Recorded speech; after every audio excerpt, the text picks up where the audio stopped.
تحقیق ذلك أن للشيء قد يكون له اعتبارات مختلفة يكون الحكم عليه بشيء مفيدا بالنظر إلى بعض تلك الاعتبارات دون البعض كالإنسان إذا أخذ من حيث إنه جسم ما كان الحكم يكون عليه بالحيوانية مفيدا وإذا أخذ من حيث إنه حيوان ناطق كان ذلك لغوا.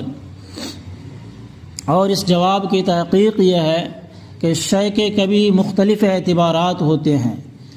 یکون الحکم علیہ بشیء، اس پر کوئی حکم لگانا مفید ہوتا ہے نظر کرتے ہوئے ان اعتبارات میں سے بعض کی طرف نہ کہ بعض کی طرف. کل انسان، جیسے کہ انسان جب لیا جائے اس کو اس حیثیت سے کہ یہ کوئی جسم ہے تو حکم اس پر حیوانیت کا لگانا مفید ہوگا. کان الحکم علیہ بالحیوانیت مفیدا، اس پر حیوانیت کا حکم لگانا مفید ہوگا.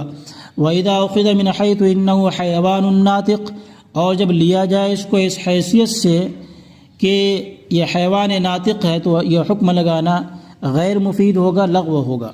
اس کا خلاصہ یہ ہے کہ کبھی جو ایک ہی چیز ہے اس کو کئی اعتبار سے آپ کہہ سکتے ہیں.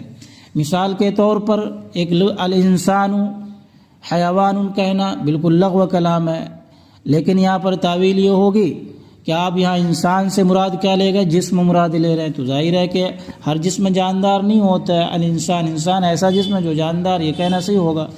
اسی طریقے سے اگر آپ کہیں گے انسان حیوان، اور یہاں پر آپ یہ کہنا چاہ رہے ہیں کہ زید، آپ کے ذہن میں زید ہے کہ زید کو مراد لے کر کہہ رہے ہیں، یہ کلام لغو ہو جائے گا. کہ الانسان حیوان، بھائی انسان جب زید انسان ہے تو حیوان تو ہوگا ہی وہ.